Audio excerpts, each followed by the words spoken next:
अस्सलामुअलैकुम नाजरीन, उम्मीद है कि आप सब खैर आफियत से होंगे। आपके मेज़बान मोहम्मद हसन आपकी खिदमत में हाज़िर है।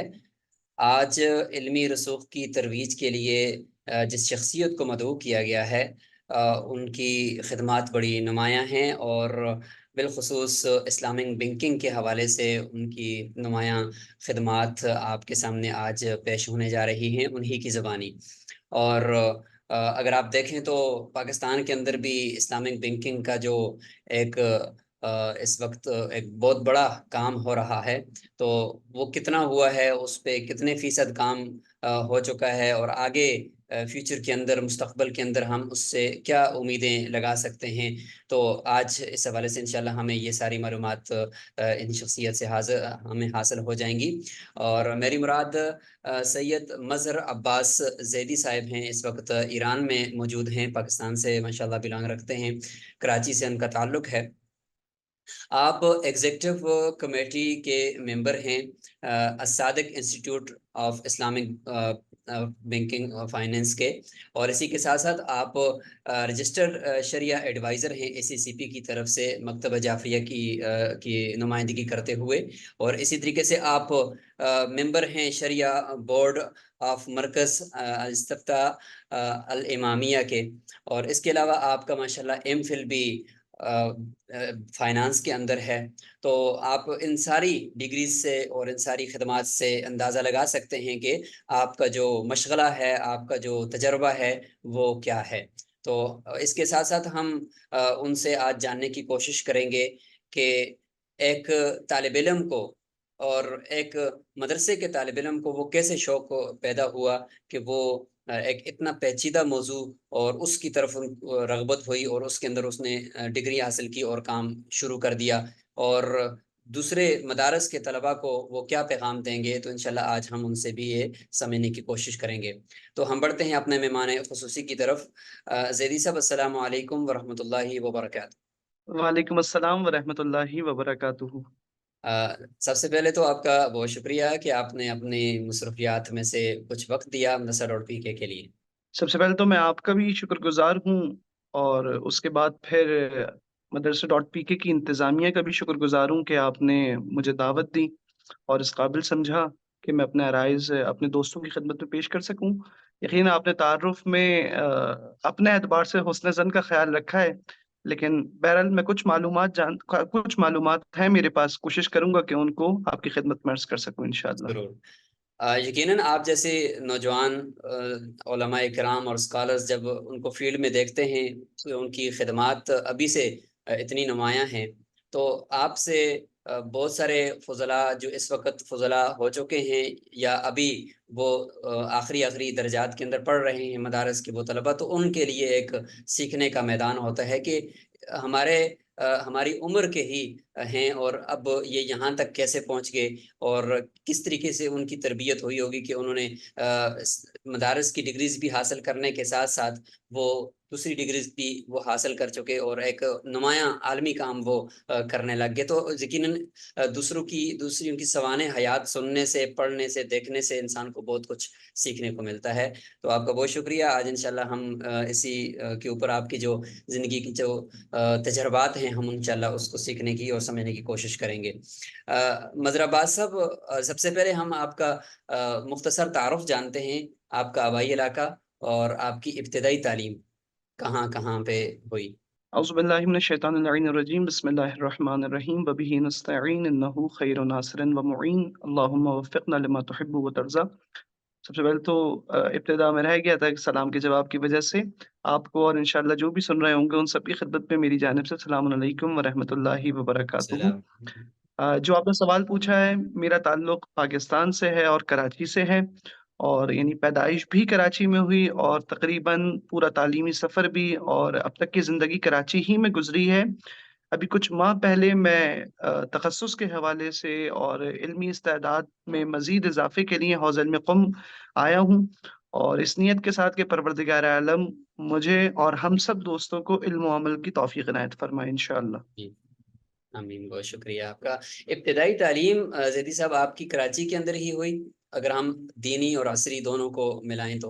जी, दोनों तालीम मेरी कराची ही में ही रही हैं और अल्हम्दुलिल्लाह बफ़ज़्ल खुदा ये इब्तिदा में कोई ऐसी ख़ास तवज्जो नहीं थी और कोई ख़ास गाइडेंस नहीं थी कि असरी तालीम को दीनी तालीम के साथ रखा जाए और ये बहुत ज़रूरी है, बल्कि ये फ़ज़्ल खुदा था कि अल्लाह ताला के फ़ज़ल के ज़रिए खुद ब खुद ये सिलसिला होता चला गया और मदरसे की तालीम भी, जिसको हम अपनी इस्तिलाह में हौज़वी तालीम से ताबीर करते हैं, अहले सुन्नत बिरादरान के यहाँ इसे दरस निज़ामी से ताबीर किया जाता है और फ़िक़्ह इमामिया में इसे हौज़वी तालीम से ताबीर किया जाता है। तो हौज़वी तालीम भी साथ चलती रही और असरी तालीम में भी कुछ मदारिक हासिल कर पाए। माशाल्लाह। अच्छा, क्या जो फौजवी तालीम थी उसके साथ साथ ही आपने असरी तालीम को जारी रखा हुआ था या उसके बाद वो हुई? जी, बिल्कुल इसी तरह से है। असल में मेरी वालिदा का बहुत ज़्यादा रुझान था कि मैं ख़तीब बनूँ, क्योंकि आप जानते हैं कि फ़िक़्ह जाफ़रिया में ख़ुतबा बहुत ज़्यादा पाए जाते हैं मजालिस के उन्वान से, महफ़िल के उन्वान से। तो मेरी वालिदा चाहती हैं और मेरे वालिद खुद साहिब मुतालिया थे। यानी बाकायदा रस्मी तौर पर तो किसी मदरसे से फ़ारिग-उत-तहसील नहीं थे, लेकिन खुद ज़ौक़ रखते थे मुतालिया का और उन्होंने ऐसा नहीं कि फ़क़त मकतब जाफ़री से ताल्लुक़ रखने वाली किताबों का मुतालिया किया, बल्कि मैंने कई मर्तबा देखा कि अहले सुन्नत की कई किताबों का वो मुतालिया करते थे। और यानी अपने जिस जगह वो काम किया करते थे, एक मारूफ़ इल्मी शख़्सियत थे। तो एक उनसे ज़ौक़ था, उनकी तरबियत इस तरह की थी, घर में आते थे, वो इन्हीं इल्मी मबाहिस की तकरार किया करते थे। उस वक़्त हम कहते थे तकरीर करते हैं पापा हमारे, हुँ, 3-3 घंटे तक के। तो बस इसी तरह से एक शौक़ पैदा हुआ, तो वालिदा ने बचपने में एक मकतबी मदरसे लगा दिया। यानी मकतबी मदरसा बईन माना कि जिसमें इब्तिदाई उसूल दीन, फ़ुरूए दीन, नमाज़, रोज़ा, ये इब्तिदाई बातें बताई जाएँ। वो बाकायदा हौज़वी तालीम नहीं थी, यानी वो मदरसा आलिम दीन बनने के लिए नहीं था, बल्कि जो आप कहिए कि इलाके का एक मदरसा जो होता है, एक आम दीनी तालीम हासिल करने के लिए। तो पहले वहाँ से सफ़र शुरू हुआ। उसके बाद यहाँ तक कि मैंने मैट्रिक किया। जब मैं मैट्रिक में था तो मेरी वालिदा को बड़ा एक खौफ़ था कि ऐसा ना हो कि, चूँकि गवर्नमेंट स्कूल था, तो वो ये समझती थी कि ऐसा ना हो कि, आप जानते हैं कि हालात अजीब होते हैं और पढ़ाई भी उस तरह से नहीं होती। तो मेरी वालिदा ने, जब मैं मैट्रिक क्लास में था, तो मुझे मदरसे लगा दिया था। मदरसे बाकायदा हौज़वी तालीम के लिए, और उस वक़्त मेरी उम्र करीब कोई 13 या 14 साल थी। अपने मदरसे में मैं सबसे छोटा था। यहाँ तक कि जो मेरे क्लास फेलो थे पहले, वो 28 साल के थे और उनके 2 बच्चे थे। हुँ, तो इस तरह से एक ये सफ़र शुरू हुआ कि मैं मैट्रिक भी कर रहा था और मैं मदरसे लग गया। और मैं आपको लतीफ़ा सुनाऊँ, एक जब मैं पहली मर्तबा मदरसे से घर आया, तो वही जो इब्तिदा होती है कि हमारे सबकी ज़रबा यज़रिबु फ़हुव ज़ारिब, तो मैं पढ़ रहा था ज़रबा ज़रबा ज़रबू ज़रबत ज़रबता ज़रबना, तो मेरे वालिद साहब मेरी वालिदा को कह रहे हैं कि भई कहाँ लगा दिया? ये क्या पढ़ रहा है ये? यानी इब्तिदाई तौर पर ही कौन-सी गिरदान याद कर रहा है क्या? उन्हें तो गिरदान का लफ़्ज़ भी नहीं पता था। हुँ, तो इस तरह मदरसे की इब्तिदा हुई स्कूल के साथ। स्कूल चूँकि गवर्नमेंट था तो जाना नहीं होता था, तो एक रिलैक्सेशन मिल गई। जब इंटर का वक़्त आया, कॉलेज में एडमिशन के लिए बाकायदा अप्लाई किया जाता है, तो इत्तेफ़ाक़न मेरा जो कॉलेज था वो शाम में आ गया।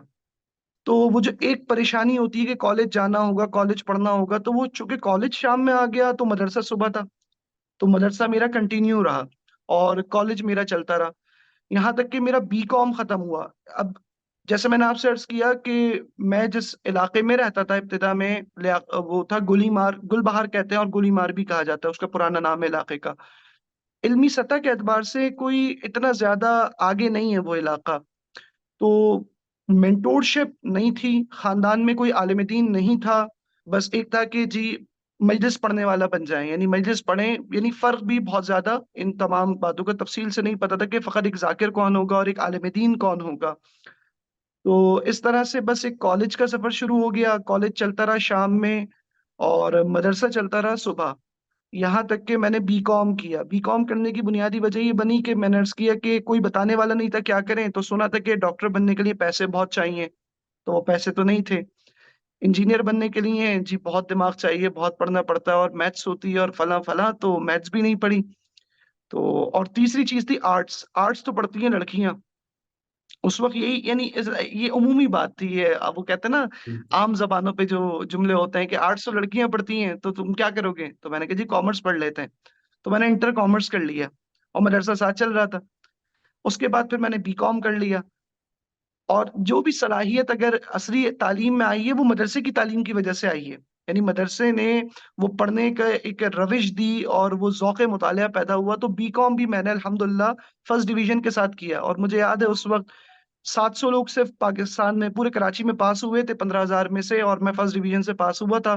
तो अल्हम्दुलिल्लाह इसमें असातिज़ा की बड़ी मेहनत थी, वालिदैन की दुआएँ थी, और तो इस तरह बीकॉम हो गया मेरा। तो यहाँ तक के मदरसा और बीकॉम साथ रहा। अगर आप यहाँ पे सवाल नहीं पूछना चाह रहे तो मैं इसको कंटिन्यू करना चाहूँगा कि फिर ज़रूर। मैंने एमकॉम क्यों किया? जी, जी, ज़रूर। आप यही यही सुनना चाह रहे हैं। अब बीकॉम जब मैंने कर लिया तो इवनिंग के बाद अब एक सबसे बड़ा चैलेंज ये आया कि अब क्या करें? सब ये कह रहे थे कि बीकॉम कर ली है अब आपने, आपने कौन-सा बैंकर बनना है? मुझसे कहते थे कि भई तुमने कौन-सा बैंकर बनना है? तुमने कौन-सा जॉब करनी है? तुम तो मौलवी हो। अब मौलवियत पढ़ो तो तुम ऐसा करो कि एमए कर लो। हमारे असातिज़ा वगैरह कहते थे मगर आप एमए कर लीजिए। तो एक सोच थी कि एमए कर लें, कर यूनिवर्सिटी से। तो मैंने ये मेरी अपनी ज़ाती सोच थी कि एमए तो मैं मदरसे में रह के कर सकता हूँ। यानी जब मैं मदरसे की अपनी तालीम मुकम्मल करूँगा, तो अगर मैं वफ़ाक़ुल मदारिस से इम्तिहानात देता हूँ तो मुझे शहादतुल आलमिया की सनद मिल जाएगी। और शहादतुल आलमिया जो है वो इक्विवेलेंट है अरबिक एंड इस्लामियात में मास्टर्स के। तो मैं ये क्यों करूँ? मुझे वो चीज़ करनी चाहिए जो अभी तक मैं करता रहा हूँ। मैं बीकॉम कर चुका हूँ तो मुझे एमकॉम करना चाहिए, कॉमर्स में मास्टर्स करना चाहिए। लेकिन जो सबसे बड़ा मसला आ रहा था कि जब मैंने अप्लाई किया कराची यूनिवर्सिटी में इवनिंग में, तो एडमिशन जा चुके थे और मॉर्निंग के एडमिशन आने वाले थे। अब सबसे बड़ा मसला यही था कि अगर मैं मॉर्निंग में एडमिशन ले लूँगा तो मदरसा मेरा छूट जाएगा, जिसकी वज़ह से बड़ी दिक्कत हो रही थी और मैं वक़्त ज़ाया नहीं करना चाहता था कि मैं अगले साल तक का इंतज़ार करूँ। अब मैंने पूरे कराची के मदारिस में ढूँढा कि मुझे कोई ऐसा मदरसा मिल जाए कि जो फ़जर पे क्लासेस लेता हो, क्योंकि बाज़ ऐसे मदारिस हैं जो हॉस्टल्स हैं। जहाँ पे फ़जर से लेके जो यूनिवर्सिटी को प्रमोट करते हैं, तो वो फ़जर से क्लास शुरू करते हैं यानी नमाज़ के बाद, और उसके बाद फिर क्लासेस 9 बजे तक और फिर यूनिवर्सिटी जाएँ। दोपहर में फिर मुबाहिसा, मुतालिया शाम तक ये चलेगा और उसके बाद फिर रात में सो जाएँ। अब मैं कराची ही में रहता था, कराची के रहने वालों अक्सर जो ऐसे मदरसे होते हैं, हॉस्टल्स वगैरह, उनमें दूसरे शहरों के लोग होते हैं। बिलख़ुसूस इंटीरियर सिंध के, पंजाब के, गिलगित-बल्तिस्तान के। लेकिन मुझे कोई मदरसा नहीं मिला सिवाय एक मदरसे के, हौज़ा इल्मिया इमाम हसन मुज्तबा अलैहिस्सलाम। पहले मैं पढ़ता था इदारा मदरसा दारुल हिकमा, नूर-ए-मान नाज़िमाबाद में। वहाँ से मैंने तकरीबन ये कहिए कि जो फ़िक़्ह जाफ़रिया में 8 साल का दरस निज़ामी का सिलसिला नहीं है, बल्कि जो हौज़वी इब्तिदाई तालीम है उसका तकरीबन दौरानिया 15 साल का है, अगर सालाना एतबार से देखें, जिसे हम दरस हौज़वी तालीम कहते हैं।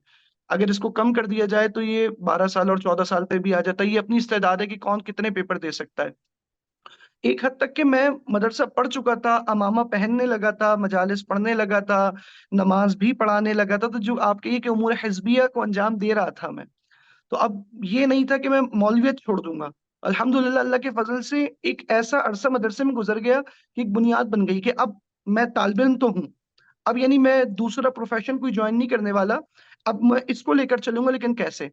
तो फिर एक मदरसा जो मैंने अर्ज़ किया हौज़ा इल्मिया मोहसिन मुज्तबा, वहाँ पर हमारे उस्ताद हैं, बहुत शफ़ीक़ हैं, शेख अहमद नहवी। उन्होंने ख़ुसूसी लुत्फ़ फ़रमाया, मुझे दाखिला दिया और तो इस तरह से रहा कि फिर मैं हॉस्टल शिफ्ट हो गया शहर में रहते ही। और इस तरह के सुबह फ़जर पे उठ के क्लासेस ली, नमाज़ पढ़ी, नमाज़ पढ़ी और उसके बाद फिर क्लासेस ली, फिर यूनिवर्सिटी चला गया। 12 बजे, 2 बजे तक, फिर मैं उसके बाद घर जाता था अपने, मेरा घर दूर था वहाँ से काफ़ी 15-20 किलोमीटर। तो उसके बाद घर गए, घर से बस खाना खाए, कपड़े पहने, यानी साल इस तरह से गुज़रता था कि मैं कह रहा था कि कोई मुझसे पूछे आप कहाँ होते? तो मैं कहता था रोडों पर होता हूँ मैं। यानी मैं दोपहर में घर गया, खाना खाया और फिर ट्यूशन्स पढ़ाने चला गया, क्योंकि आप जानते हैं एक तालिब इल्म चूँकि वो मदरसे को पढ़ना चाहता है और उसको वक़्त देना ज़रूरी है, मुताले के लिए, पढ़ने के लिए, अब वो एक जॉब नहीं कर सकता बाकायदा तौर पर। तो उस दौरान मैंने ट्यूशन्स पढ़ाता था, घर-घर जाके सिपारे पढ़ाना जैसे हम सब करते हैं, और अगर कोई तबलीगी कोई अगर ज़िम्मेदारी आ जाए तो उसको अंजाम देना। वहाँ से मदरसे जाता था, मदरसे में जाके मुबाहिसा, मुतालिया सारे काम, और फिर ये साइकिल चलता था। इस इस्ना में मैंने अपना एमकॉम मुकम्मल किया और एमकॉम मुकम्मल करने के साथ-साथ चूँकि अब मैं हॉस्टल आ गया था, तो हॉस्टल में मुझे निस्बतन ज़्यादा वक़्त मिलता था कि मैं ज़्यादा पढ़ सकूँ। यानी पहले जब मैं एक मदरसे में था कि सुबह जाता था, दोपहर में आ जाता था, तो 1 साल में 1 साल के पेपर देता था। हॉस्टल में आने के बाद वक़्त ज़्यादा था, तो मैंने उस वक़्त 1 साल में 3 साल के भी पेपर दिए। हुँ। यानी जो 3 साल में किताब के पेपर दिए जाने चाहिए, वो मैंने 1 साल में दे दिए। तो इस तरह उन हॉस्टल के 2 सालों ने बहुत असर डाला तालीम पर। यानी मदरसा भी जल्दी पढ़ लिया और उसके साथ एमकॉम भी हो गया मेरा अल्हम्दुलिल्लाह। अल्हम्दुलिल्लाह, अभी माशाअल्लाह। तक के इस्लामिक फाइनेंस शुरू नहीं हुआ था। इस्लामिक फाइनेंस शुरू होने की भी एक बुनियादी वजह है। अगर आप पूछेंगे तो मैं बताऊँगा, वो इंटरेस्टिंग है। यकीनन यहाँ तक की तालीम का जो शुरू में आपका जो शौक था वो जानना चाहते थे कि ये किस तरीके से आपका ये शुरू से ही सिलसिला चला। अब हम आते हैं यकीनी तौर पर फाइनेंस की तरफ। आप उनका जिक्र करेंगे कि एमफिल फिर फाइनेंस की तरफ कैसे आप चले गए, और फिर उसके फौरी बाद फिर हम इंशाल्लाह आगे आपकी उस खिदमत की तरफ भी जाएंगे जी। एक चीज़ जो मैं समझता हूँ कि ख़ुसूसी तौर पे मिन जानिबिल्लाह मुझे मैसर आई, और इसके ऊपर मैं अल्लाह का लाख शुक्र अदा करता हूँ, और मैं चाहता हूँ कि जो हमारे दोस्त हैं, तालिब इल्म हैं, ख़ुसूसन यंग स्टूडेंट्स हैं, वो इसको ज़रूर गौर से सुनें। वो ये कि जब कभी भी मुझे कोई नई अपॉर्च्युनिटी मिली कभी भी, मैंने उसको कभी डिले नहीं किया। यानी मैं मदरसे में था, मैंने सुना था कि कोई पेपर होते हैं अदीब अरबी, आलिम अरबी, फ़ाज़िल अरबी के नाम से। एक कोई तालिब इल्म कह रहे थे, सीनियर तालिब इल्म थे, तो मैं उनके पास चला गया। मैंने कहा ये क्या होता है? तो उन्होंने कहा ये इस तरह से पेपर होता है, उलूम शर्क़िय्या एसएससी बोर्ड कराची बोर्ड लेता है ये। मैंने कहा अच्छा। अब मुझे कोई बताने वाला नहीं था कहाँ होता है, कैसे होता है, निसाब क्या है, कहाँ से मिलेगा, लेकिन उसकी जुस्तजू में मैं लग गया। मैं कई बार मैट्रिक बोर्ड गया, और उसके निसाब के लिए मुझे याद है कि मैं कहाँ-कहाँ नहीं गया, और फिर मुझे बिलाखिर वो निसाब मिल गया। तो एक जो चीज़ अहम है वो ये है कि कभी हम सुस्ती ना करें। तालिब इल्म की ज़िम्मेदारी है कि वो मदरसे में रहते हुए कभी भी सुस्ती ना करे। जो सुस्ती करता है वो फिर अपने हाथ से मवाक़ों को गँवा देता है।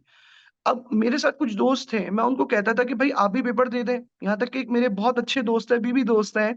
मैंने उनके सारे फॉर्म भरे, एडमिशन फॉर्म भरे, एग्ज़ामिनेशन फॉर्म भरे, और जिस दिन पेपर हुआ, उस दिन उन्होंने मुझसे कहा, "हज़रत मेरा दिल नहीं चाह रहा जाने का, मैं नहीं जा रहा।" मैंने कहा चल लें? कह रहा, "नहीं, नहीं मेरा दिल नहीं चाह रहा यार, क्या करना है कर लेंगे बाद में।"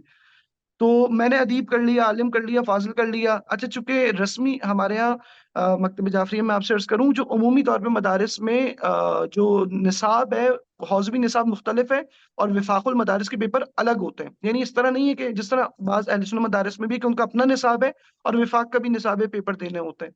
तो विफ़ाक़ के पेपर अलग होते थे। किसी ने बताया विफ़ाक़ के पेपर दे दें, कि उससे डिग्री मिल जाएगी आपको, और डबल मास्टर्स की डिग्री मिलेगी। तो अब कोई बताने वाला नहीं था कैसे करना है, लेकिन खुद जुस्तजू करके लोगों से पूछ-पूछ कर, यानी एक होता है ना एक मेंटोरशिप मदरसे की तरफ से पता चले, मदरसा एक रजिस्ट्रेशन कर रहा है, मदरसा पढ़ा रहा है, वो चीज़ें नहीं थी, क्योंकि हम तो हौज़वी निसाब पढ़ रहे थे।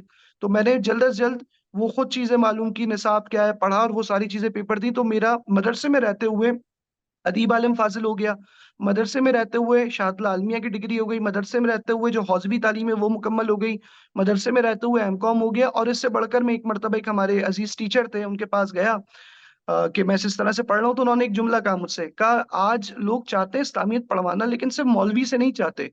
तो ज़रूरी है कि आपके पास कोई डिग्री यूनिवर्सिटी की भी हो, यानी आप अंग्रेज़ी में पढ़ा सकें, अगर अच्छे स्कूल, कॉलेज, यूनिवर्सिटी में जाना चाहते हैं, सिर्फ़ मदरसे की डिग्री किफ़ायत नहीं करती। अंग्रेज़ी वगैरह तो वैसे ही सीख ली थी, कंप्यूटर वगैरह। तो फिर मैंने यानी प्राइवेट में एमए इस्लामिक स्टडीज़ भी किया है, वफ़ाक़ी उर्दू यूनिवर्सिटी से, वो इस बुनियाद पर। अब जब ये सब चीज़ें हो गईं, अब मास्टर्स मुकम्मल हो गया, तो अब सोच ये थी अब क्या करें? अब एमफिल पीएचडी करनी है, ये ज़हन में था, क्योंकि हमारे एक टीचर थे डॉक्टर उमैर महमूद सिद्दीकी, जामिया कराची में भी उस्ताद हैं, और हज़रत से अगर आप आशना हो, बहुत शफ़ीक़ उस्ताद हैं। हज़रत ने मुझे कहा था कि मज़हर कुछ भी करें, पीएचडी से पहले नहीं रुकना है, इस्लामी नज़रियाती काउंसिल के मेंबर भी हैं, कि आप कम अज़ कम पीएचडी होने चाहिए, तहक़ीक़ ज़रूर करेंगे। अब मैं सोच रहा था मैं एमकॉम करूँ। तो अब हमारे एक टीचर थे सर अरशद के नाम से, कॉमर्स डिपार्टमेंट के। हमारा एक कॉन्फ्रेंस हो रही थी केबीएमसी के नाम से, कराची बिज़नेस मैनेजमेंट कॉन्फ्रेंस। वो जानते थे कि मैं मदरसा पढ़ा हुआ हूँ और कॉमर्स भी पढ़ रहा हूँ, और बाज़ औक़ात यानी टीचर्स का बड़ा किरदार रहा है, जो यूनिवर्सिटी के टीचर्स थे इस्लामिक फाइनेंस की तरफ लाने में। एक थे सर आरफ़ीन वो अक्सर जब टाइम वैल्यू ऑफ मनी की बात करते हैं, बिज़नेस स्टडीज़ पढ़ा रहे होते, तो शरीयत की भी बातें करते। वो मौलवी टाइप थे, यानी बड़ी दाढ़ी थी उनकी, वग़ैरह-वग़ैरह। तो अक्सर कभी उनसे बात होती थी, एक इश्तियाक पैदा होता कि जी हम तो मदरसे में ये सारी बहसें पढ़ चुके हैं।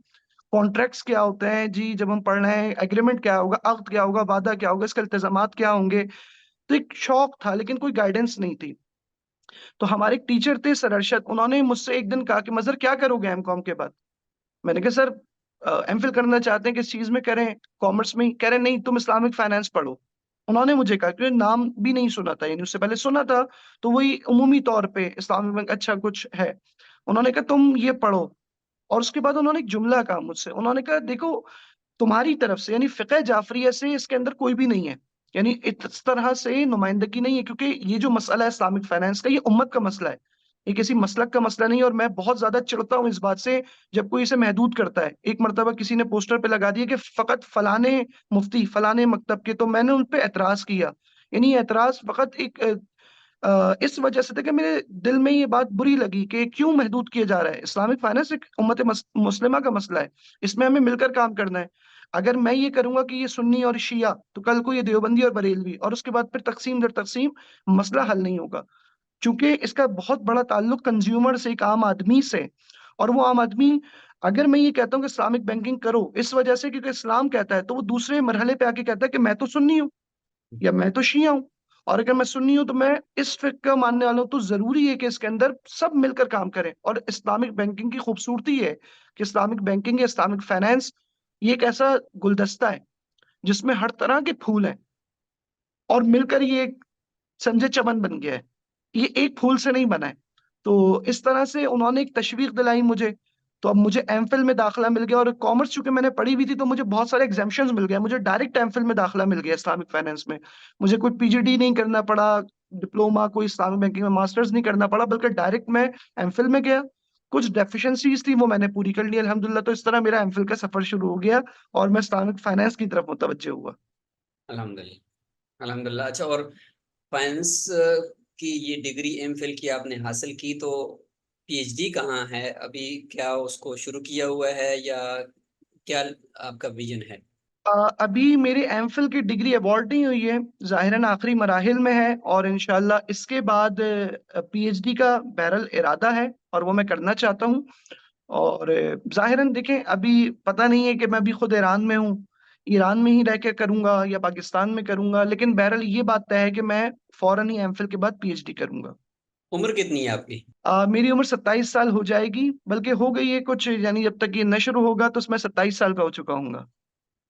अभी तो अभी तो आप वो कह रहे हैं कि अभी तो मैं जवान हूँ ना, तो माशाल्लाह काफी अभी इस उम्र तक जवान आपने तो बहुत इंशाल्लाह कुछ कोशिश है कि हमेशा रहे। हाँ जी, सीखा है आपने, और असल में आगे भी मदरसा मैं आपके जल्दी लिए। गया, हाँ जी, हाँ जी, मेरी बिल्कुल। वालिदा ने मुझे मदरसा बहुत जल्दी लगाया। तो मैं, यानी बहुत छोटी उम्र में था कि मैं हौजवी तालीम में आया, और उसके बाद यानी मौका मिला ज्यादा पढ़ने का, तो जल्दी अच्छा हो गया, अल्लाह तो ने करवा दिया। यकीनन ये ये ऐसा नहीं है कि खुद से कोशिश की तो। ये क्रेडिट मेरे ख्याल से वालदा को जाना चाहिए, कि जिन्होंने आपको इतनी छोटी उम्र में ऐसी तरबियत करके ये चीज़ें सिखाई। तो किसी की जिंदगी को बदलने में उस्ताद का किरदार भी होता है, यकीनन होता है, किसी के वालिद का किरदार होता है, किसी की वालदा का किरदार होता है। तो पढ़ी लिखी वालदा वो एक यूनिवर्सिटी की हैसियत रखती है, उसकी गोद। तो यकीनन तौर पर ये वाली चीज़ें जो है ना, एम फिल या पीएचडी किसी भी शोबे के अंदर करना, ये जाकर इंसान को तब समझ आता है कि जब वो 10-10 15-15 साल की सर्विस दे चुका होता है, फिर वो कहता है कि चलो यार, आप मुझे तो एमफिल करना चाहिए भी। तो मैं इस वक्त मलेशिया के अंदर हूँ, और जिस यूनिवर्सिटी के अंदर मैं पीएचडी के लिए आया हूँ, तो यहाँ पे पीएचडी के लिए दाढ़ियाँ सफ़ेद हैं, और लोग आकर पीएचडी कर रहे हैं, और मतलब है कि उधर से रिटायर हुए हैं और अब वो पीएचडी कर रहे हैं। तो अब क्यों कर रहे हैं? उस वक्त जब उनकी तालीम चल रही होगी, तो किसी ने तरबियत नहीं की होगी, या किसी ने बताया नहीं होगा, तो नहीं की। तो ये एक बड़ी खुशकिस्मती है कि इस उम्र के अंदर जी। इंसान को ये सारी चीजें समझ में आना शुरू हो गई, और फिर इंसान उसको खुद ब खुद आगे करता चला गया। तो ये एक अल्लाह ताला की तरफ से नेमत है, इसका शुक्र अदा हम सबको करना चाहिए, अल्हम्दुलिल्लाह। अच्छा, अब हम इसी। यहाँ पर एक बात मैं से वर्ष करता चलूं कि जैसे आपने वालिदा का जिक्र किया, मेरे वालिदैन जो हैं वो दोनों, यानी स्कूल के एतबार से मैट्रिक भी नहीं है, यानी मैट्रिक से भी कम तालीम है। लेकिन बस एक वालिदा को मोटिवेशन थी पढ़ाने की।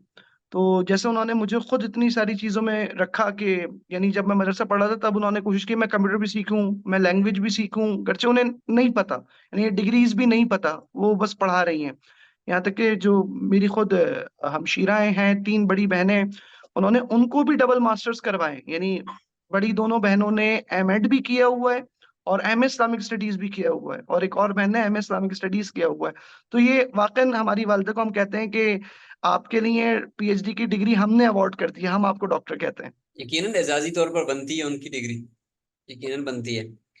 अच्छा, इसके साथ साथ अब हम आते हैं आपकी खिदमात की तरफ। तो एम फिल अभी गोए के मराहल के अंदर है, आखिरी आखिरी मराहल में चल रहा है। तो इस दौरान आपको इस सीसीपी की तरफ से शरी एडवाइज़र के तौर पर मुंतखब किया गया। तो ये क्या सीन हुआ और कैसे आप मुंतखब होगे और उसमें खिदमात क्या हैं?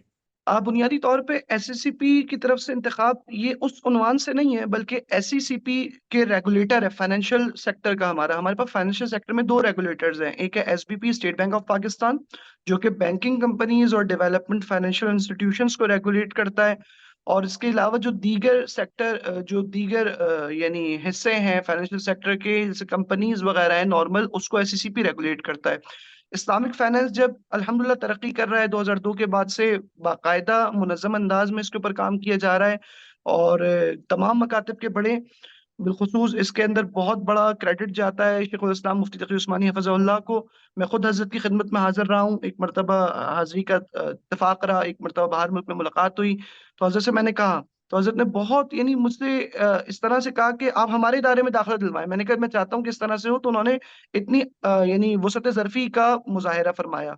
इसके अलावा अगर आप देखें तो मुफ्ती मुनीबुर रहमान इसको लीड कर रहे हैं एक तरीके से। आयतुल्लाह शेख शब्बीर हसन मीसमी फ़िक़्ह जाफ़रिया से 2002 से स्टेट बैंक के शरीय एडवाइज़र हैं, मुख्तलिफ टेनर्स के अंदर। तो देखा जाए तो यानी तमाम बुज़ुर्गान की इसके ऊपर तायीद है।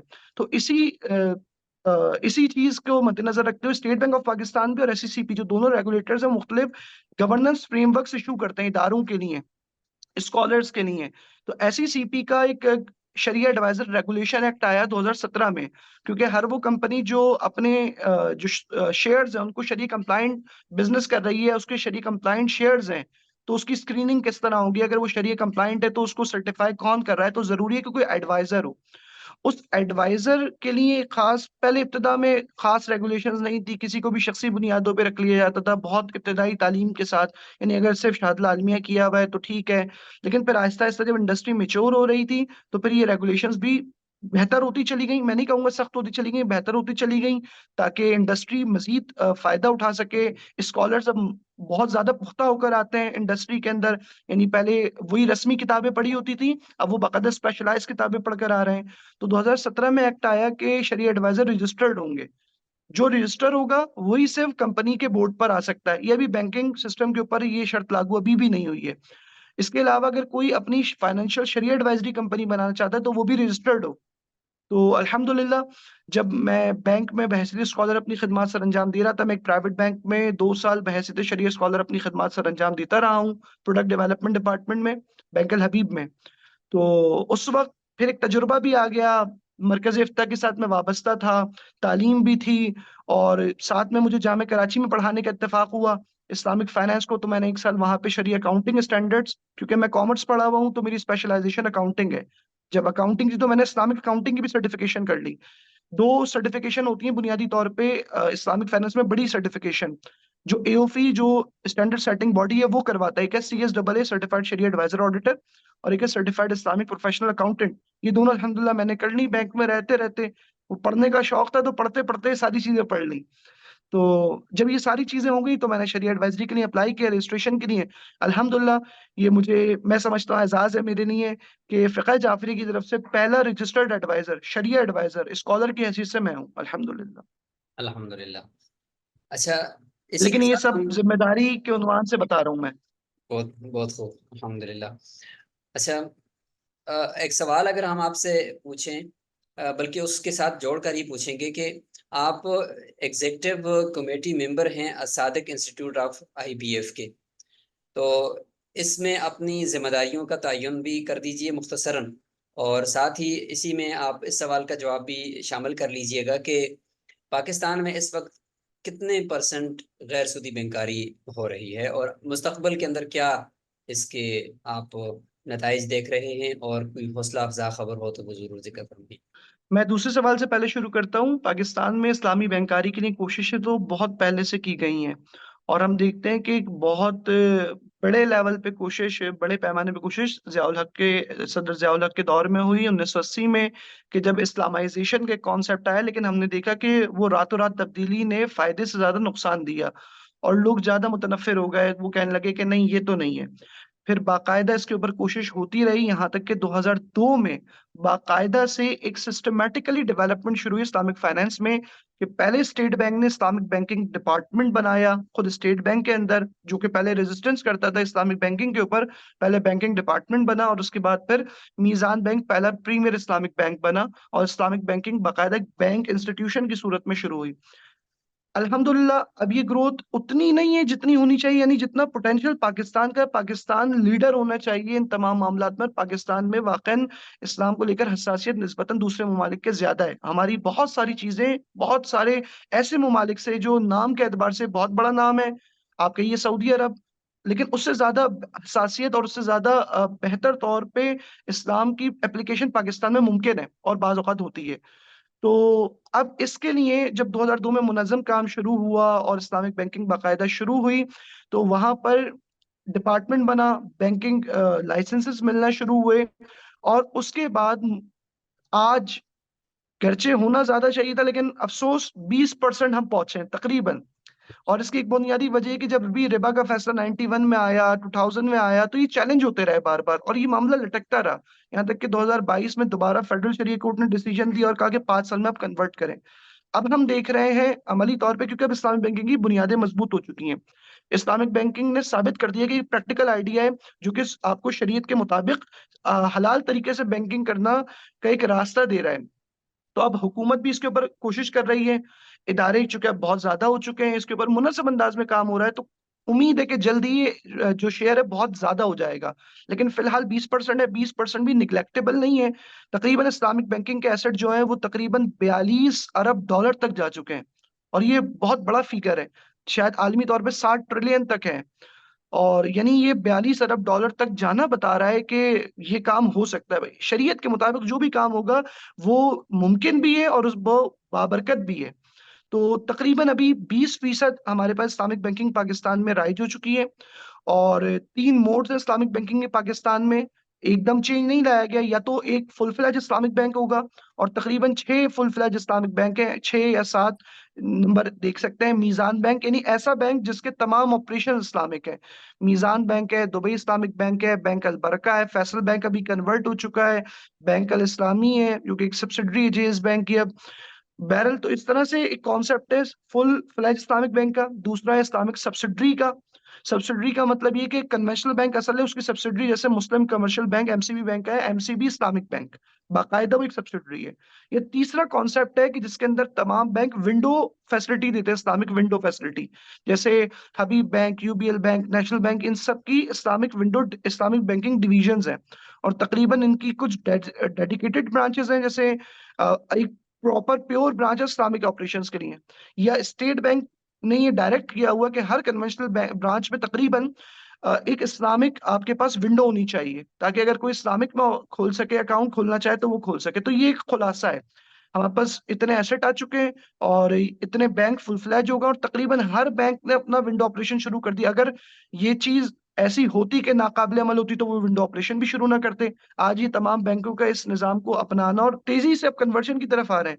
अभी फैसल बैंक ने कन्वर्ट किया तो बहुत सारे बैंक और कोशिश कर रहे हैं, क्योंकि वो समझ रहे हैं कि नहीं, इस्लामिक बैंकिंग के जरिए से हम बैंकिंग भी करेंगे और शरीयत के मुताबिक काम होगा। अच्छा, यहाँ पर एक ये हिस्सा हो गया। एक इसी को अगर आप थोड़ा सा मजीद मॉडिफाई करें, वो ये कि इस्लामिक बैंकिंग एक आम आदमी को, जब आपकी ये बात समझ आने वाली तो नहीं है, लेकिन उसको इतना समझ आएगा कि बस सूद के अलावा कोई काम बैंक में हो रहा है। लेकिन अगर आप थोड़ा सा इसको मजीद खोलें फौजदा के लिए, कि ये पीछे बैकग्राउंड पे ये बैंक जब गैर सूदी बैंकारी की तरफ मुंतकिल हुए, तो उन्होंने क्या शरी वो चंद टॉपिक शुरू किए हैं कि जिनकी वजह से ये काम सूदी से गैर सूदी की तरफ मुंतकिल हो गया? तकाफुल है, मुजारबा है, मुशारका है, क्या है वो? अच्छा, मैं 2 मरहलों में इसका जवाब देना चाहूंगा। एक आम इंसान के लिए कि इस्लामी बैंकारी की आसान तरीन तारीफ क्या है, क्योंकि बाज लोग लफ्जों से एलर्जिक हो जाते हैं, चिढ़ जाते हैं। वो कहते हैं या तो बैंक होगा या इस्लामी होगा, इस्लामिक बैंक कोई चीज नहीं है। इस तरह की बातें हमें सुनने को मिलती है। कोई कहता है कान यहाँ से पकड़ो, वहां से पकड़ो। यही और कुछ। ये अवामुन नास की बात नहीं है, मुतखस्सिसीन की भी। और एक बहुत बड़ी रुकावट इस्लामिक बैंकिंग में ऐसा नहीं है कि सिर्फ अवाम है, अवाम तो बेचारी चाहती है, लेकिन जब उसको फतवे बाज इदारों से मिलते हैं कि वो कहते हैं ये तो हराम है, ये तो सूद का एक हीला है, तो वो फिर परेशान हो जाते हैं। तो मैं आपको 2 मरहलों में बताऊं। इस्लामी बैंकारी कोई जन्नत का प्रोडक्ट नहीं है। हमारे बहुत से दोस्त हैं जो इस्लामी बैंकरी की प्रमोशन इस तरह करते हैं कि गोया लगता है कि शरीयत चाहती है थी कि ये चीज होनी चाहिए। नहीं, ऐसा नहीं है। हम्म। बैंक फी नफ्स ही इदारा, अगर वो सरमायादाराना फलसफे की बुनियाद पर मुरतब हुआ है तो उसके अंदर बहरहाल इश्काल रहेगा उसके एग्जिस्टेंस में। मगर ये कि हम इस्लामी माशी निज़ाम की बुनियाद पर कोई ऐसा इदारा, अब उसका नाम बैंक रखे या कोई और, तो वो एक अलग बात होगी। तो हमारे कुछ दोस्त हैं जो इफरात का शिकार है, कुछ तफरीद का। कुछ कहते हैं कि इस्लामिक बैंकिंग ही वाजिब है और यही होना चाहिए, बस इससे बड़ी कोई चीज नहीं, ये जन्नत से आई है। और कुछ लोग ये कहते हैं कि नहीं, ये तो हो ही नहीं सकता, हराम है। बीच की चीज है। बीच की चीज क्या है कि बैंकिंग फी नफ्स ही हराम नहीं है। हम जब भी किसी चीज के हुक्म को जानना चाहते हैं तो प्रोडक्ट को देखते हैं, प्रोसेस को देखते हैं। एक मर्तबा प्रोडक्ट फी नफ्स ही हराम है। मिसाल के तौर पे मुर्दार का खाना, या एन नजिस का खाना, ये प्रोडक्ट हराम है। इसके अंदर लाख एहतियातें और लाख शरई कवानीन की रियायत करें, कोई बिस्मिल्लाह भी पढ़ ले और रूबा किबला भी कर ले और मुसलमान भी हो, वो हलाल नहीं होगा क्योंकि प्रोडक्ट हराम है। मगर ये कि उसका मौजू बदल जाए। एक मर्तबा प्रोडक्ट जायज है, प्रोसेस ठीक नहीं है। मिसाल के तौर पर अगर कोई मुर्गी खाना चाह रहा है और उसको कहे कि भाई नतीजा तो वही है, अगर मैं इसकी गर्दन पूरी एक साथ काट दूं या फिर मैं इसको शरीयत के उसूलों के मुताबिक ज़िबा करूं, क्या फर्क है? ये अक्सर कहा जाता है कि भाई नतीजा तो वही है, आप भी प्रॉफिट लेते हैं, वो भी प्रॉफिट लेते हैं, आप भी वही कर रहे हैं। ये तो मसला क्या है? प्रोसेस का है। इस्लामिक बैंक प्रोडक्ट के एतबार से फी नफ्स ही हराम नहीं है। बाज लोग इसकी मिसाल गलत देते हैं। वो कहते हैं काफिर का नाम अब्दुल्ला रख लेने से काफिर इस मुसलमान नहीं होता। इसकी मिसाल ये नहीं है। मिसाल ये है कि अगर कोई माकूलुल लहम जानवर हो, उसको शरई एतबार से ज़िबा ना किया जाए, वो मुर्दार है। लेकिन अगर उसे शरई एतबार से ज़िबा किया जाए तो वो ज़बीहा है, वो खाना हलाल है। तो प्रोडक्ट है और प्रोसेस है। हम दूसरे मरहले पर हैं अभी। पहला मरहला क्या था? पहला मरहला था कि जब इंसान का कोई रास्ता नहीं है हराम से बचने का, तो शरीयत तब भी बता दी कि कम से कम इतना कर लो इस्तरार की हालत में। दूसरा मरहला हमारे पास आया बैंक की सूरत में कि बैंक अब हम चेंज ला सकते हैं, हम बैंक को ठीक कर रहे हैं। वो तीसरा मरहला होगा कि इंशाल्लाह जब इस्लामी माशी निज़ाम अपने आबोताब के साथ नाफिज होगा और उसके अंदर इदारों में उस इस्लामी माशी निज़ाम का असर नजर आएगा। अभी हम दूसरे मरहले पर उसको ठीक कर रहे हैं। तो आपने जो सवाल किया मुतखस्सिसीन और आवामुन्नास के लिए, बैंकिंग की वो सूरत जो शरीयत के मुताबिक हो, इस्लामिक बैंकिंग कहलाती है। हम्म। बाज लोग इसे कहते हैं गैर सूदी बैंकारी, क्योंकि इस्लामी से बहुत ज्यादा जिम्मेदारियां आ जाती हैं। हम लफ्ज इस्लामी अभी यूं इस्तेमाल करते हैं कि इसके मुकाबले एक ऐसा बैंकारी का निज़ाम है जो सूद पर मुश्तमिल है। तो लिहाजा इसमें फर्क करने के लिए है, वरना कोई फर्क नहीं है। मैं तो चाहता हूँ, मेरी ख्वाहिश है जिंदगी में कि चूंकि इस्लाम दीन है, मुकम्मल ज़ाब्ता हयात है, तो हमें टैग ना करना पड़े कि ये इस्लामी है गैर इस्लामी है। वो मशहूर है कि अगर शहद ना बिके तो इस्लामी शहद बोल दीजिए। मुझे जाती तौर पर पसंद नहीं है, लेकिन चूंकि एक पैरेलल सिस्टम मौजूद है तो उसको डिफरेंशिएट करने के लिए इस्लामिक बैंकिंग कहा जाता है। तो बैंकिंग की ऐसी सूरत, ऐसा बैंकिंग का निजाम जो शरीयत के मुताबिक हो। अब जब हम कन्वेंशनल बैंकिंग कहते हैं तो हम उसे 100% हराम नहीं कहते। उसमें बहुत सारी ऐसी चीजें हैं जो जायज है, बैंक की उमूमी सर्विसेज। तो हम क्या कह रहे हैं कि ऐसा बैंकिंग का निजाम जिसको जीरो टू एंड पूरा, उसके हर प्रोडक्ट को, उसके हर सर्विस को शरिया के मुताबिक उसको बनाया गया, उसको शरिया के मुतखस्सिसीन ने देखा हो। तो ये इस्लामिक बैंकिंग की बहुत आसान सी तारीफ है। इसकी टेक्निकल तारीफ में चले जाए, खुद बैंक की तारीफ में, कि बैंक को अगर हम ये समझे कि बैंक एक ऐसा इदारा है जो उधार लेता है और उधार देता है, कर्ज देता है, ये तारीफ आज बैंक की नहीं है। बैंक एक फाइनेंशियल इंटरमीडियरी है। बैंक का काम है कैपिटल को चैनलाइज करना। जब एक हम कहें कि बैंक फाइनेंशियल इंटरमीडियरी है और ये पैसा उन लोगों से कि जिनके पास एक्सेस में और उन लोगों जिनके पास जरूरत है, उसको चैनल करने के लिए इदारा आता है, तो अब यहाँ से इस्लामिक बैंकिंग शुरू होती है। अब हमारी शरीयत ने बताया कि क्या तरीका है। अब शरीयत बताती है कि मुजारबा कर लिया जाए, कि अगर जिसके पास पैसा है, जो रब्बुल माल है, वो किसी ऐसे शख्स को जो सलाहियत रखता है तिजारत की, कारोबार की, उसको पैसे दे दिए जाए ताकि वो करे और फिर नफा नुकसान में शरीक हो।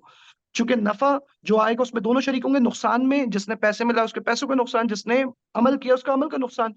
इसी तरह से इस्लामिक बैंकिंग में जो शरई उकूद हैं, बसा औकात जब हम इस्लामिक बैंकिंग बताते हैं तो हम एग्जिजरेट कर जाते हैं। बसा औकात बाज लोग एलर्जिक हो जाते हैं, तो वो तवक्कुआत गलत हो जाती हैं। कोई कहता है कि इस्लामिक बैंकिंग का मतलब है कि मस्जिद में इदारा खुलना चाहिए, पेश इमाम साहब ब्रांच मैनेजर हो, वहां पे लाइन लग के कर्जा मिलना चाहिए। ऐसा नहीं है। बैंक एक इदारा है, वो तिजारती इदारा रहेगा। क्या हम दूसरे इदारों को कहते हैं कि आप नफा क्यों कमा रहे हैं? हम नहीं कहते। हम कहते हैं बैंक में एक मसला है, रिबा का मसला है, रिबा अल्लाह उसके रसूल से जंग है, उसमें दीगर और मसाइल। तो क्या शरीयत ने मामलात की पूरी तफसील दी है, और आप तो खुद मुतखस्सिस हैं और जो मेरे सुनने वाले हैं वो जानते हैं कि कितनी बारीक बीनी के साथ फुकाए कराम ने बैउ शरा के मसाइल को बताया है, एक एक जुज़इयात को बयान किया है। कोई बोले कि भाई इसकी क्या जरूरत थी, बाल की खाल निकाली, वो कहते हैं नहीं, निज़ा नहीं होना चाहिए, एक एक बात को बयान किया जा रहा है। तो मामलात जितनी दिक्कत के साथ है, इबादत की तरफ हमारा रुझान बहुत ज्यादा है, अमूमी तौर पे, लेकिन मामलात पे कम है। तो चूंकि मामलात की इतनी ज्यादा तरवीज नहीं हुई, तशहीर नहीं है, तो लोगों में वो पैदा नहीं है अंदर से कि मैं मामलात करते हुए शरीयत का ख्याल रखूं। हमें इस चीज को ठीक पैदा करने की जरूरत है माशरे में। जब इसको पैदा कर दिया कि जब मैं मामला करता हूँ तब भी शरीयत है, आप देखिए खुद ब खुद लोग बैंक में पैसे डालते हुए सोचेंगे कि ये ठीक है या नहीं है। जिस दिन ये सवाल उनके दिल में पैदा हो गया, वो कहेंगे नहीं, अब मुझे उस तरफ जाना है जो शरीयत के मुताबिक है।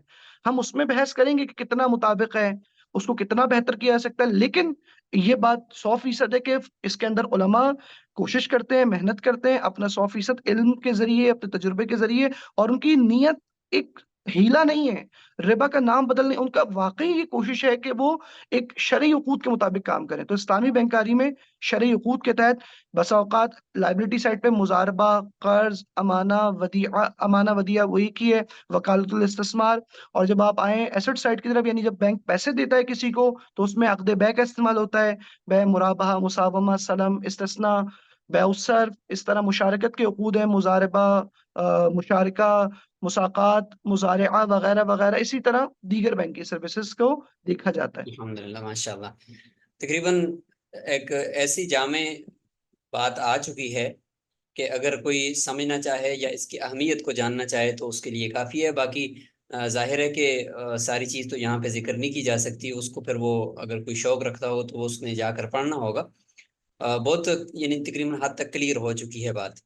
अब आते हैं कि मुख्तसरन जिस इदारे के अंदर आप हैं, तो इस इदारे का तारुफ़ हो जाए, अस्सादिक इंस्टीट्यूट। सादिक इंस्टीट्यूट, अ, जैसे मैंने अर्ज़ किया कि इस्लामी बैंकिंग जब मुनज़्ज़म अंदाज़ में शुरू हुई, तो बाकायदा जो इंडस्ट्री के लीडर्स थे, उन्होंने ऐसे इदारे कायम करना शुरू किए कि जो इस्लामिक बैंकिंग के लिए रिसर्च डेवलपमेंट में अपना किरदार अदा करें, और ह्यूमन रिसोर्स पे भी काम करें और लिटरेचर पे भी। इस सिलसिले में एक बहुत मशहूर और मारूफ इदारा जो कि यानी 2002 से भी पहले का है, CIE के नाम से था, सेंटर ऑफ इस्लामिक इकनॉमिक्स, मरकज़ुल इक़्तिसादुल इस्लामी, दारुल उलूम कराची में। इसके बाद अयतुल्लाह शेख शब्बीर हसन मीसमी, जो कि खुद इंडस्ट्री को लीड कर रहे हैं फ़िक़्ह जाफ़रिया की तरफ से, वहाँ से मुफ्ती तक़ी उस्मानी साहब हैं या मुफ्ती मुनीबुर रहमान साहब हैं, तो तमाम बुज़ुर्गान ने इदारे कायम किए। बड़े इदारे जो इस सिलसिले में मुनज़्ज़म और मुतख़स्सिसीन के लेवल के ऊपर काम कर रहे हैं। तो उसी फ़िक्र के तहत Al Sadiq institute of Islamic banking and finance and तकाफ़ुल, अयतुल्लाह शेख शब्बीर हसन मीसमी साहब ने 2007 में इसकी बुनियाद रखी। और एक non profit organisation parent institute है, ज़ेली इदारा है अल सादिक इंस्टीट्यूट, जो कि गैर नफ़ा बख्श, यानी जिसे हम कहें कि नॉन प्रॉफिटेबल इंस्टीट्यूट है। और इसकी बुनियाद कुछ सीनियर बैंकर्स जो उस वक़्त अभी भी हमारे एग्ज़ीक्यूटिव मेंबर्स हैं, जैसे ज़ुल्फ़िकार अली ज़ैदी साहब हैं, जावेद इकबाल साहब हैं, मिस्टर अब्बास वलियाला हैं, ये इब्तिदाई कुछ मेंबर्स थे। इन्होंने और शेख शब्बीर हसन मीसमी ने इस सफ़र को 2007 में शुरू किया, और आहिस्ता-आहिस्ता ये इदारा चलता रहा, यहाँ तक कि आज अल सादिक इंस्टीट्यूट एक पूरे पाकिस्तान भर में मारूफ नाम है। और न सिर्फ पाकिस्तान में बल्कि AOFI के साथ एक्रेडिटेड इदारा है, और उसके साथ हमारा MOU है, कैम्ब्रिज के साथ हमारा MOU है, ईरान, अंजुमन माली इस्लामी ईरान के साथ। तो अब आलमी तौर पे भी अल सादिक इंस्टीट्यूट अपने खिदमात को सरअंजाम दे रहा है। मुख्तलिफ कोर्सेज़ को फराहम करता है, जिसमें इस्लामिक बैंकिंग के बिगिनर कोर्सेज़ हैं, इंटरमीडिएट कोर्स हैं, स्पेशलाइज़्ड कोर्स हैं, और ये सारी चीज़ें हैं। मैंने अल सादिक इंस्टीट्यूट को तकरीबन 2019 में जॉइन किया, कि जब से मैंने इस्लामिक फाइनेंस शुरू की। शेख शब्बीर हसन मिस्मी का बहुत ज़्यादा मेरे लिए दस्त-ए-शफ़क़त रहा है, हमेशा मेरे लिए बहुत शफ़ीक़ हैं, रहनुमाई फ़रमाते हैं, मोहब्बत का इज़हार फ़रमाते हैं, तो उसके बाद से मैं हज़रत के साथ हूँ। और इन तमाम तर कोशिशों में बंदे की भी कुछ ख़िदमात हैं, और वो लफ़्ज़ ख़िदमात कहना भी शायद लफ़्ज़ बड़ा हो जाएगा, लेकिन कुछ कोशिशें मेरी भी हैं इस सिलसिले में, कोर्सेज़ के इनेकाद के हवाले से, इदारे के हवाले से, इस्लामिक फ़ाइनेंस में मुख्तलिफ सेशंस कराने के एतबार से, आलमी तौर से इस्लामिक फ़ाइनेंस को मुतारिफ़ करवाने के लिए, स्कॉलर्स के लिए। जो ख़ुसूसी तौर पे तुर्रा इम्तियाज़ है अल सादिक का, वो ये है कि अल सादिक ने शरिया स्कॉलर्स के लिए ख़ुसूसी कैपेसिटी बिल्डिंग प्रोग्राम लॉन्च किया, और इदारों ने भी किया, IBSE भी करवा रहा है, लेकिन फ़िक़्ह जाफ़रिया से बिलख़ुसूस पूरे पाकिस्तान भर में ट्रेनिंग प्रोग्राम लॉन्च किया। अल्हम्दुलिल्लाह कुम में भी हमने अपने इदारे को अल्हम्दुलिल्लाह अब लॉन्च कर दिया है, अल्हम्दुलिल्लाह। और मैं एक खादिम की हैसियत से वहाँ पे अपनी खिदमत सर अंजाम दे रहा हूँ। अल्हम्दुलिल्लाह, अल्लाह ताला कबूल फ़रमाए। हम बढ़ते हैं आपके दूसरे इदारे की तरफ, मरकज़ुल इस्तिफ़्ता अल इमामिया। ये कहाँ पर वाक़या है और इसमें आपकी खिदमात हैं कि आप इसमें मेंबर ऑफ़ शरिया बोर्ड हैं, तो इसका मुख्तसर तारुफ़ हो जाए। बुनियादी तौर पे एक इदारा है, एक हयत कहिए, एक अंजुमन हयत के नाम से इदारा है, हयत-ए-अइम्मा मसाजिद व उलमाए इमामिया, कराची, पाकिस्तान। बिलख़ुसूस कराची का, और इस हयत के अंदर तमाम जो कराची के अइम्मा जुमा वल जमाअत है, इनकी एक हैत है जो मुख्तलिफ एतबारात से प्रोग्राम करती है और उलमा की फलाह व बहबूद के लिए मुख्तलिफ प्रोग्राम्स करवाती है, जिसमें अगर कोई मुस्तज़फ़ है, उनके लिए मदद करना वगैरह-वगैरह और मुख्तलिफ अय्याम में मुख्तलिफ महाफ़िल का इनेकाद करना, उलमा के मसाइल को एड्रेस करने के लिए कोशिश करना। उसी हयत का एक ज़ेली इदारा है मरकज़ुल इस्तिफ़्ता अल इमामिया, जिसमें बगैर किसी पैसे के, यानी कोई पैसे नहीं लिए जाते, मुफ़्त में जो जय्यद उलमाए कराम हैं, वो जो अवामी मसाइल है, बिलख़ुसूस तलाक़ के और विरासत के मसाइल, तलाक़ के मसाइल बहुत ज़्यादा होते हैं, आप जानते हैं माशरे के मसाइल मीडिया की वज़ह से बहुत ज़्यादा बदल चुके हैं, तो ये मसाइल बहुत पेचीदा होते हैं और इसके अंदर बाज़ औक़ात ऐसा होता है कि लोग परेशान हो रहे होते हैं, कोर्ट की तरफ जा रहे होते हैं, तो शरई एतबार से इनके मसाइल को हल करने के लिए जो एक हमारा एक वो तुर्रा इम्तियाज़ है कि लोग पहले उलमा के पास आके अपने मसाइल हल करवाते थे। वो बसा औक़ात प्रॉपर्टी के मसाइल भी होते हैं, विरासत के मसाइल भी होते हैं। तो एक बोर्ड बनाया गया मरकज़ुल इस्तिफ़्ता अल इमामिया के नाम से कि जो कि सवालात लोगों के आते हैं, लोग अपने मसाइल लेकर आते हैं इस नौइयत के और ये बोर्ड है मुख्तलिफ उलमा पर मुश्तमिल है, वो इन मसाइल को हल करता है। उसमें बंदे हक़ीक़ की भी मुख्तसर सी खिदमत हैं। बहुत-बहुत शुक्रिया। अच्छा, आखिरी सवालात में से एक सवाल आपसे बहुत आम है, जो हमारी पिछली गुफ्तगू से थोड़ा-सा हट कर ही है, यकीनन।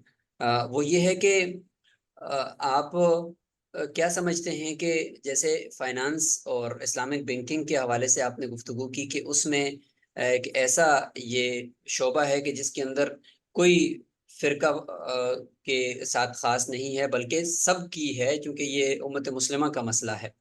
तो क्या देखते हैं आप इस हवाले से पाकिस्तान के अंदर बिलख़ुसूस तमाम मकातब फ़िक्र इस तरह के और इल्मी फ़ोरम्स के अंदर जमा हों, उसके अंदर आपकी कुछ काविशें अगर हों या मुस्तक़बिल की कुछ रुझानात हों, तो वो ज़िक्र फ़रमाइएगा कि हम मुश्तरका उमूर के ऊपर बिलख़ुसूस इल्मियत के ऊपर हम कैसे इकट्ठे हो सकते हैं, चूँकि मदरसा.पीके की भी यही आवाज़ है।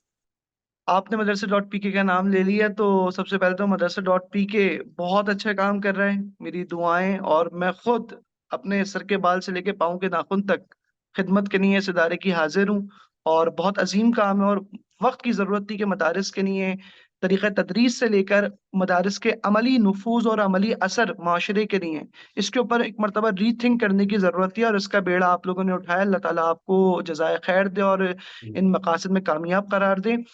और ये बहुत ज़रूरी है। मैं इस्लामिक फ़ाइनेंस की बात नहीं करूँगा, मैं कहूँगा मदारिस का एक इश्तराक होना चाहिए और अल्हम्दुलिल्लाह ऐसा नहीं कि नहीं है, मुख्तलिफ़ इदारे हैं जो इसके ऊपर सियासी एतबार से भी काम कर रहे हैं, इल्मी एतबार से भी काम कर रहे हैं। लेकिन जितनी भी कोशिश हो रही है, ये उतनी नहीं हो रही कि जितना बुरे अनासर काम करते हैं।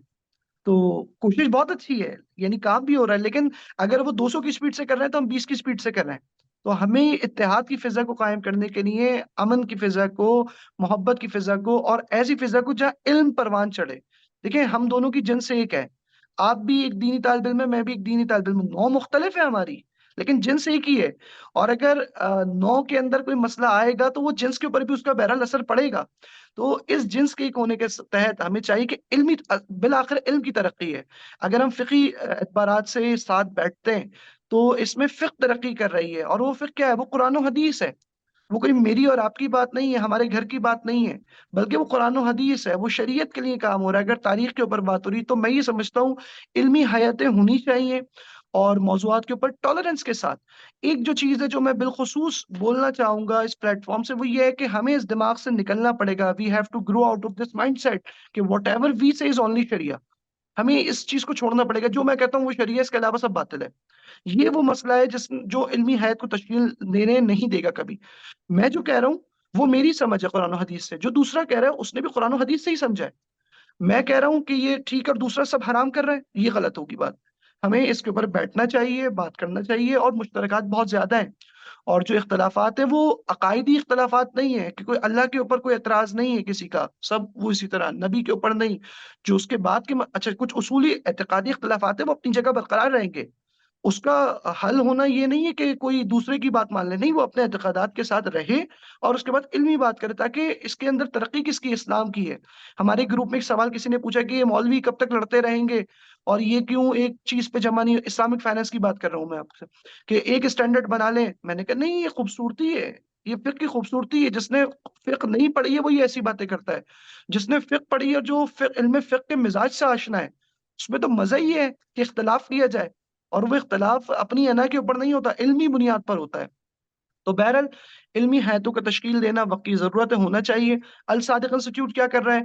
अल सादिक़ इंस्टीट्यूट में अब तक के जहाँ पे शरई क्लासेस होती हैं, चूँकि बहरहाल इस्लामिक फाइनेंस में हमारे जो देवबंद भाई हैं, उन्होंने बहुत ज़्यादा काम किया है, इसमें कोई शक नहीं है, मेहनत की है और बहुत खिदमत है उनकी।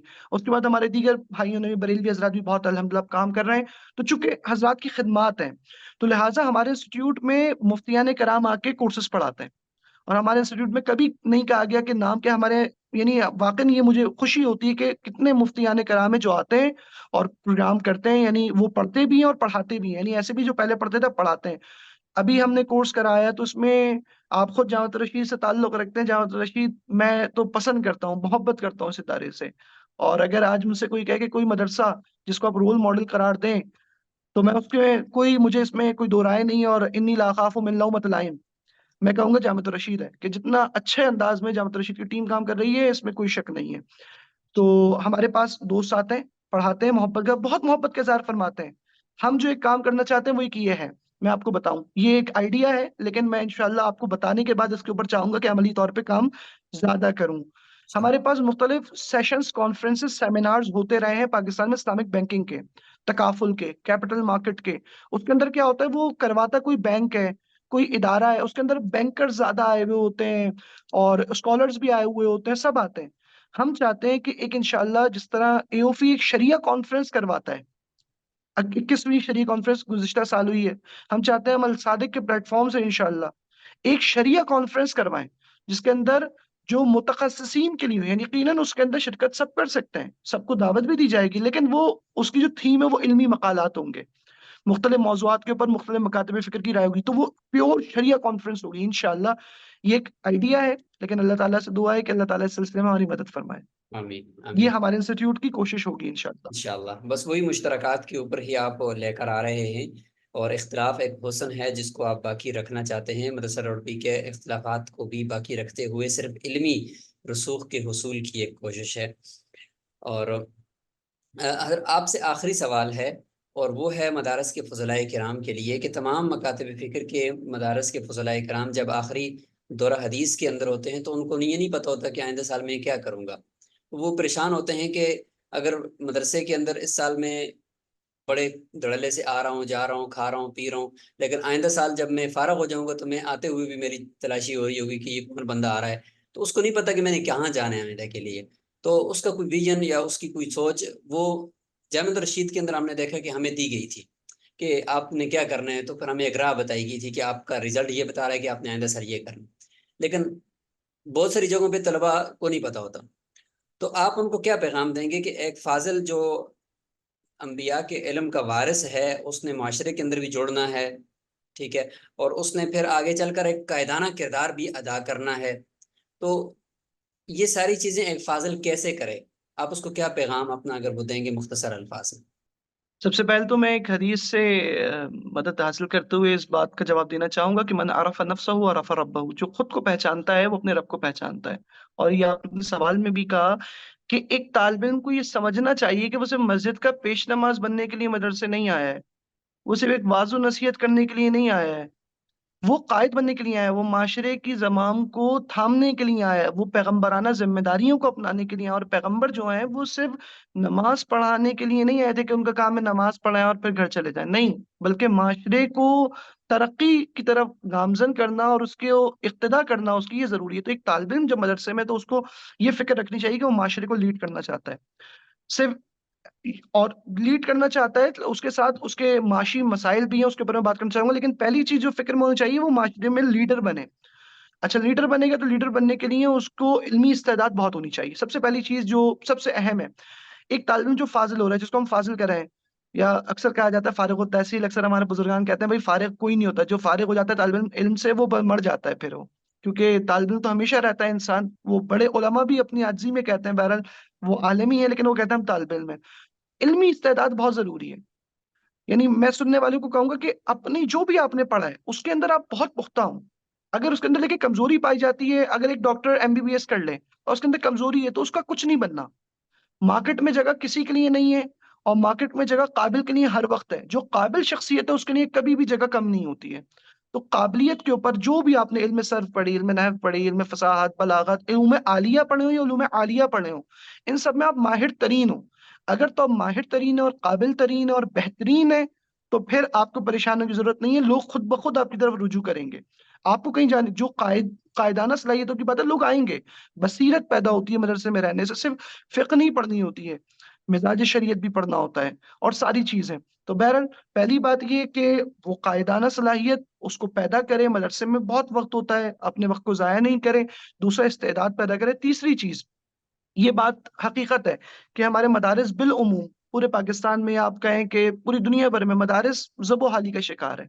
लेकिन बाद ऐसे मदारिस हैं जिन्होंने अब लीड कर रहे हैं, जो इस फिक्र को लाए हैं और जिसमें काम कर रहे हैं। जामिअतुल रशीद एक बड़ा नाम, दारुल उलूम कराची बड़ा नाम, आप कहें जामे कौसर एक बहुत बड़ा नाम है। इस्लामाबाद में फ़िक़्ह जाफ़री से एक मदरसा है, अगर कभी इत्तेफ़ाक हो आप उसको ज़रूर देखें, जामिअतुल मुंतज़र। इस तरह कराची में दानिश इमाम खुमैनी और बहुत बड़े-बड़े मदारिस हैं जो बहुत अच्छा काम कर रहे हैं अल्हम्दुलिल्लाह। लेकिन बिलउमूम मसला है, उसको ठीक होना ज़रूरत है। अब मैं आपको बताऊँ कि तालिब इल्म को क्या करना चाहिए।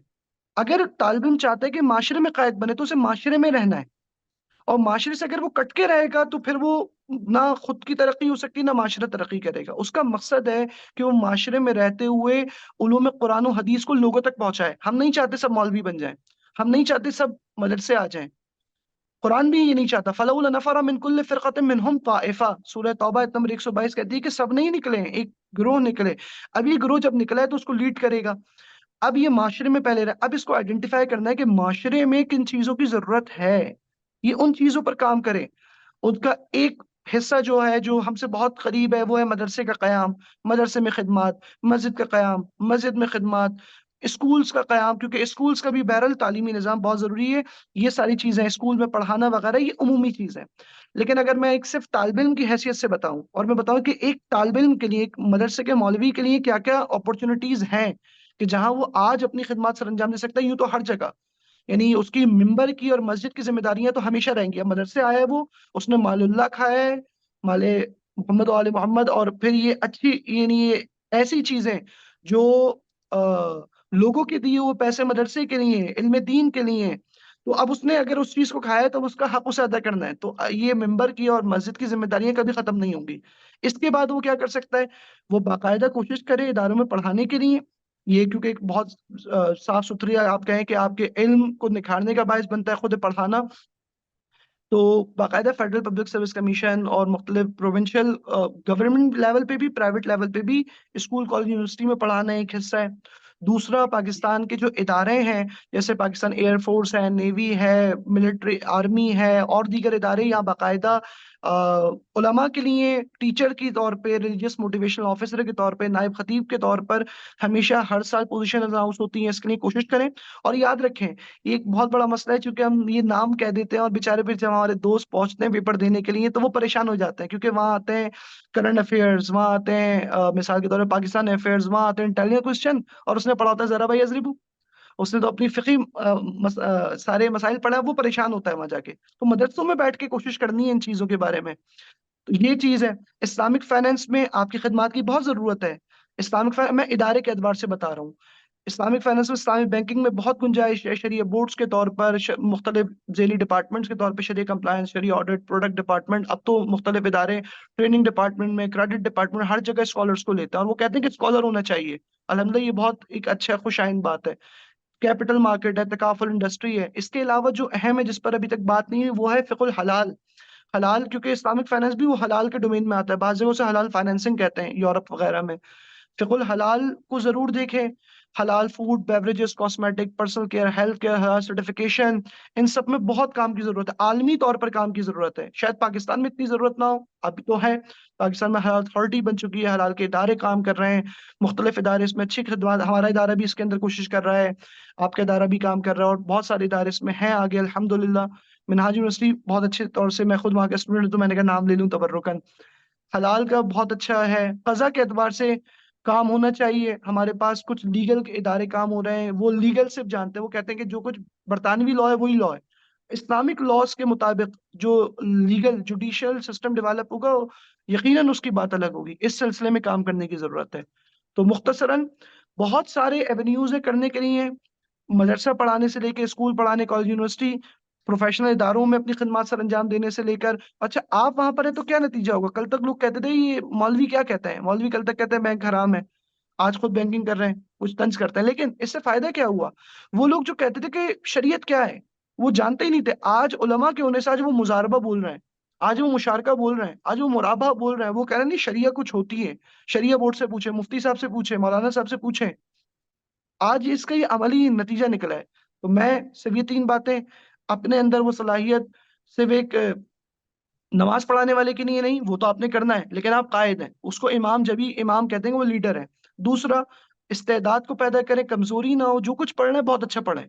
सही हम वो उलूम नहीं पढ़ रहे।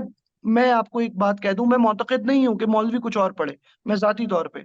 क्या कभी हम डॉक्टर से कहते हैं कि वो वकालत पढ़े? हो सकता है कभी उसका केस हो जाए। का वकील से कहते हैं कि बीमार हो सकते हो, डॉक्टरेट पढ़ो। आलिम दीन को आलिम दीन बनना है। जो उलूम है इल्म दीन के, वो सब उसने पढ़ना है और कुछ नहीं पढ़े।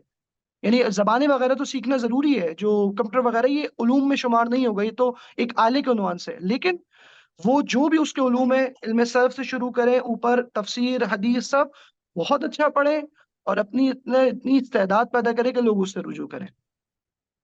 माशाल्लाह, बहुत शुक्रिया। आपकी आखिरी गुफ्तगू का जो खुलासा है वो यही है कि एक फाजिल को और एक मदरसे के तालिब इल्म को जमूद का शिकार नहीं होना चाहिए, हालात हाजरा को पढ़ना चाहिए। और इस वक्त उम्मत को जिस भाग दौड़ के संभालने की ज़रूरत है उसकी, तो उसके अंदर वो जाकर अपनी खिदमत सर अंजाम देने का अहल हो। ये नहीं है कि वो उन उलूम को आज के इस दौर के ऊपर मुंतबिक करने की उसके अंदर कोई ताकत ना हो या उसको समझ ही ना हो, और फिर वही फतवे देने लग जाए कि ये चीज़ ही हराम होती है और इस तरह की चीज़ें होती ही हराम है, क्योंकि उसको रिसर्च का पता ही नहीं है। तो ये आज की एक बहुत बड़ी ज़रूरत है यकीनी तौर पर कि हम मदारस के फजला को ज़माने के साथ कैसे जोड़ें और ज़माने के हालात और उसकी ज़रूरियात के साथ कैसे जोड़ें। तो यही आपकी गुफ्तगू का खुलासा था। आपका बहुत बहुत शुक्रिया एक बार फिर कि आपने मदरसा डॉट पी के लिए आपका अपना भी शुक्रिया। कीमती वक्त दिया। जज़ाकुमुल्लाह खैरन। मैं तो भी बहुत शुक्रगुज़ार हूँ आपका भी और आपकी इंतज़ामिया की भी। बहुत बहुत शुक्रिया। शुक्रिया आपने मौका दिया। तो नाज़रीन, ये जज़ाकल्लाहु थे खैर। हमारे साथ मज़हर अब्बास ज़ैदी साहब ईरान से, जिनकी गुफ्तगू आपने सुनी और उनके आपने मलफूज़ात समात किए, और बिलखुसूस बैंकिंग, इस्लामिक बैंकिंग के ऊपर जो उनकी तफसीलात आपके सामने आई। और आपको तकरीबन इतनी तफसील के साथ शायद इससे पहले किसी इंटरव्यू के अंदर नहीं मालूम हुआ होगा जितना तफसील के साथ इन्होंने बता दिया। और फिर आखिर में एक अपना दर्द दिल दिया है कि जो तमाम मकातब फ़िक्र को एक प्लेटफार्म के ऊपर, इल्मी प्लेटफार्म पे कैसे लाया जाए, उसकी ये इनकी कोशिशें हो रही हैं। और फिर मदारस के फुज़रा के लिए एक इंतहाई अहम पैगाम इस इंटरव्यू के अंदर मौजूद है। उम्मीद है कि आप इससे खूब महजूज होंगे, मुस्तफ़ीद होंगे। अल्लाह ताला हम सब के इल्म और अमल के अंदर बरकत नसीब फरमाए। अस्सलामु अलैकुम वरहमतुल्लाहि वबरकातुहू।